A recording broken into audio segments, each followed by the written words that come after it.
से पहले मैं शुरुआत आज वारिस पठान आपसे कर रहा हूं, कितने में बिके हैं भाई?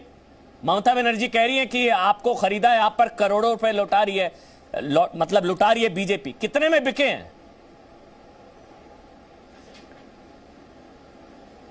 अल्हम्दुलिल्लाह अब तक तो कोई ऐसा शख्स पैदा नहीं हुआ जो ओवैसी साहब को खरीद सके। और ये ममता दी ने जो कहा, सबसे पहले तो मैं इनकी बात का, ये बेतुकी जो बात है उसका बहुत खंडन करता हूं कि एक सीएम को इस तरह की बातें नहीं करनी चाहिए। ये साफ साफ दिखा रहा है ये बौखलाहट कितनी है ममता दी में। अभी तो हम आए हैं वहां चुनाव लड़ने के लिए, उनको इतनी बौखलाहट हो गई है। बात नंबर 2, क्या मुसलमान के वोट इनकी जागीर है क्या? हमारे पास इंपेरिकल डाटा है जो बताता है कि इतने बरस ममता दी ने वहां पर राज किया तो आज उनकी हालत क्या है। और हम डेमोक्रेटिक कंट्री में रहते हैं अमन जी, चुनाव लड़ने का अधिकार जितना टीएमसी को उतना ही मजलिस इत्तेहादुल मुस्लिमीन को है, तो क्यों हम चुनाव नहीं लड़ेंगे? और इस तरह की बात करके ममता दी क्या साबित करना चाहती है? हम पार्लियामेंट का चुनाव नहीं लड़े, क्यों इनके 18 एमपी हार गए? आज आप देखिए टीएमसी के कितने वरिष्ठ नेता छोड़ छोड़ के जा रहे हैं भाजपा के अंदर, तो क्या इसके जिम्मेदार हम हैं? अरे हम तो हर जगह लड़ेंगे। और इस तरह से बात करना, ये बिहार की जनता का भी इन्होंने अपमान किया है। जिस जनता ने हम पे भरोसा रखकर वोट दिया, उस जनता का ममता दी ने अपमान किया, उसको माफी मांगनी चाहिए देश के सामने। क्या आप करप्शन का चार्ज लगाते हो, एलिगेशन, आपके पास एविडेंस क्या है? कुछ भी नहीं है। ये बौखलाहट आप अपने तक रखिए ना, बौखलाहट को सीमित रखिए, अपने घर में अपनी बौखलाहट, अपना गुस्सा निकालिए, बाहर आके क्यों करने का सब?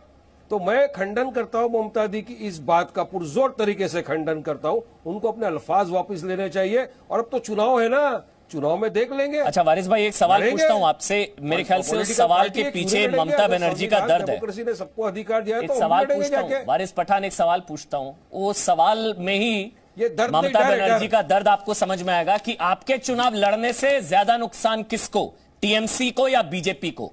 सवाल फिर से रिपीट कर रहा हूं, आपके चुनाव लड़ने से नुकसान किसको, टीएमसी को या बीजेपी को?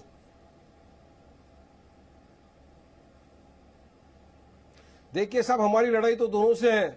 एक तरफ बीजेपी है, एक तरफ टीएमसी है, एक तरफ हम लोग हैं। आपने बिहार में भी देखा इसी तरह की वहां पे उठपटांग बातें हुई थी। क्या हो गया? वोट कटवा बोलते थे, किसने किसके वोट काट कर दिया। ये तो डेटा है सबके सामने। ममता दीदी आपके चुनाव लड़ने से ज्यादा नुकसान किसको? किसी का वोट काटा नहीं, हम तो ममता को या बीजेपी जगह पे कामयाब हुए। बहुत सरल सवाल है, आपके चुनाव लड़ने से ज्यादा नुकसान किसको, ममता को या बीजेपी को?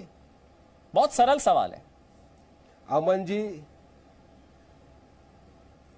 बंगाल का वोटर बड़ा समझदार और सुलझा हुआ वोटर है। वो जानता है कि किस पार्टी को वोट देना चाहिए, कौन जलेबी क्यों बना रहे हैं? बहुत सीधा सवाल पूछ रहा हूं। काम करता है। और क्यों जलेबी बना रहे हैं? बंगाल की हालत है, आप हम पूरा देश देख रहा है। वारिस भाई क्यों जलेबी बना रहे हैं? इतना मुश्किल सवाल थोड़ी ना है। पुलिस ऑफिसर यूनिफॉर्म पहनकर ममता दीदी के पैर चूम रहा है, क्यों जलेबी बना रहे हैं? सवाल क्या है? वोटर तो वोटर है। आपके चुनाव लड़ने से नुकसान ममता को है ना, एक ऑप्शन है ना। आज लोगों उनके वोट काटेंगे ना, बीजेपी को फायदा बिहार में भी पहुंचाया।